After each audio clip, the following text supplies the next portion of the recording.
Hello students. So in this video we are going to discuss Pathfinder rotation. Check your understanding question number 12. देखते हैं question क्या कह रहा है.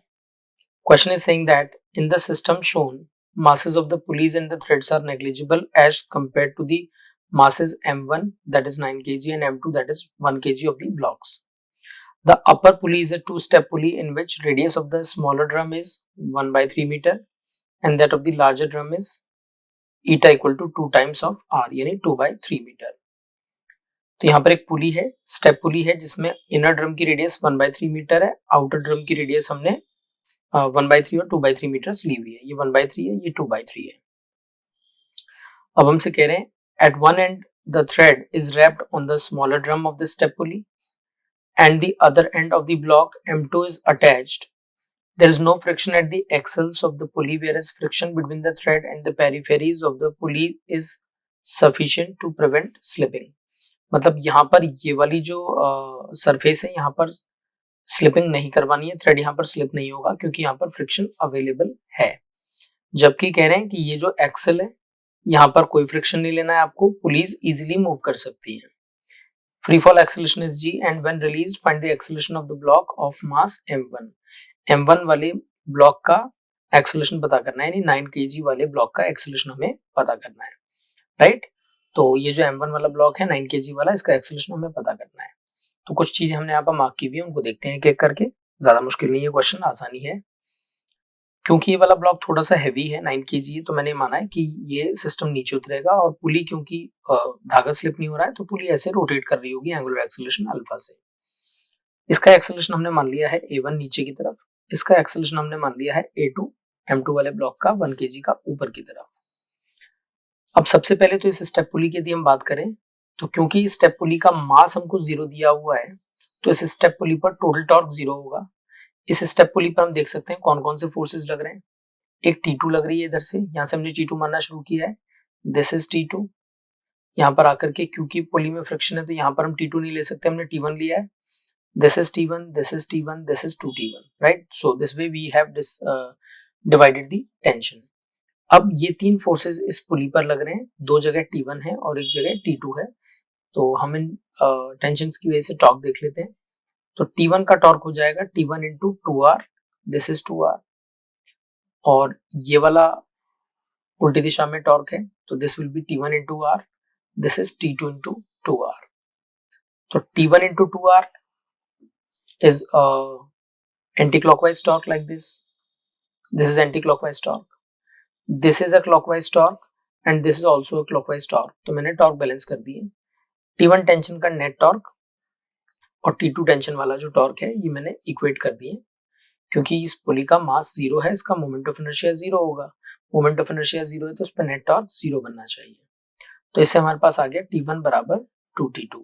पहली इक्वेशन, पहली जानकारी हमने यहाँ पर गैदर कर लिया, राइट.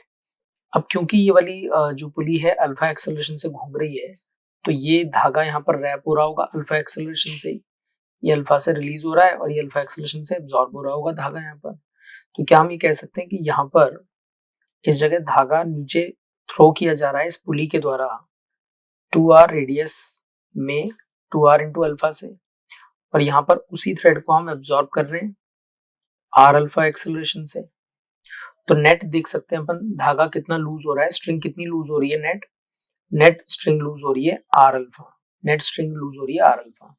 अब अपन ऐसा भी कर सकते हैं, एक्चुअली मैं कंस्ट्रेंट इक्वेशन यूज करना चाह रहा हूँ A1 A2 को रिलेट करने के लिए, है ना. A1 और A2 को रिलेट करने के लिए कंस्ट्रेंट इक्वेशन बनाना चाह रहा हूँ.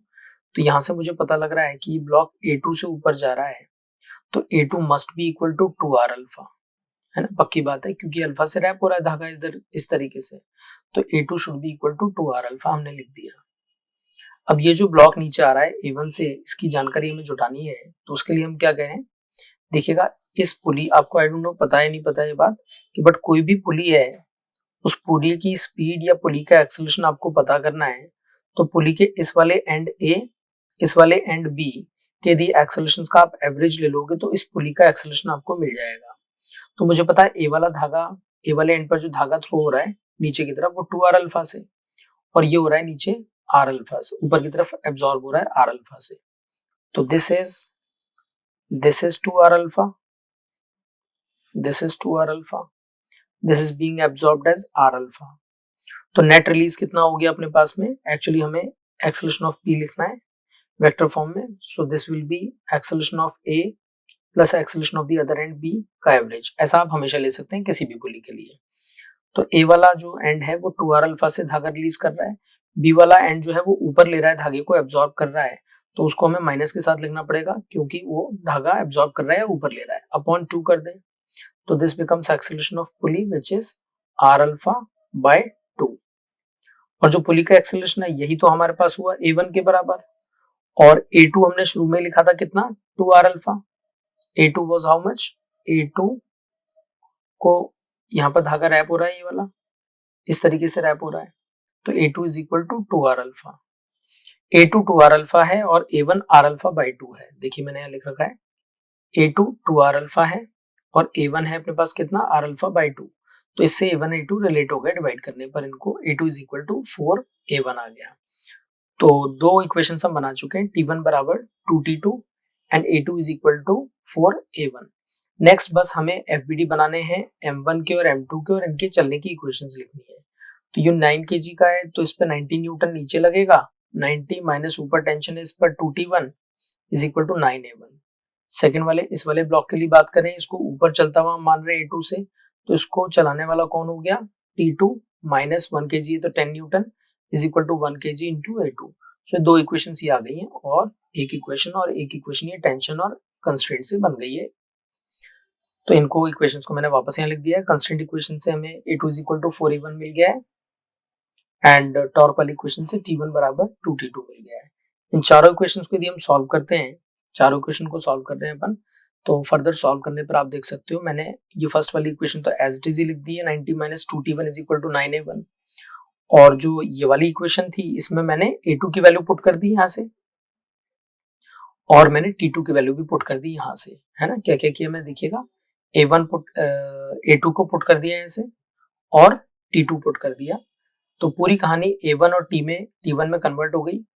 ये इक्वेशन बन गई थी हमारे पास। इस इक्वेशन को मैंने 4 से मल्टीप्लाई किया, 4 से इसलिए मल्टीप्लाई किया ताकि ये वाली t1 वाली टर्म 2t1 बन जाए और ये माइनस 2t1 पहले ही है। तो इस a वाली इक्वेशन और ये जो b इक्वेशन जो कि मैंने बनाई है और उस b वाली इक्वेशन को मैंने 4 से भी मल्टीप्लाई कर दिया है। अब मैं इन दोनों इक्वेशंस को जोड़ने वाला हूँ, तो जोड़ेंगे तो ये t1 बाई 2 इंटू 4 हो जाएगा 2t1 प्लस का, और ये माइनस 2t1 है, कैंसिल होंगे और हमारे पास आ जाएगा 90 minus 40 is equal to 25a1। a1 will be 2 metre per second square, और a1 हमने किसको अज्यूम किया था, a1 हमने अज्यूम किया था 9 kg के एक्सेलरेशन को, तो 9 kg का एक्सेलरेशन हमारे पास इजीली आ गया 2 metre per second square. So this was comparatively an easy question. So guys, if you are liking our videos, then do subscribe our channel, share our videos. We are working hard to provide you a good content. Thank you.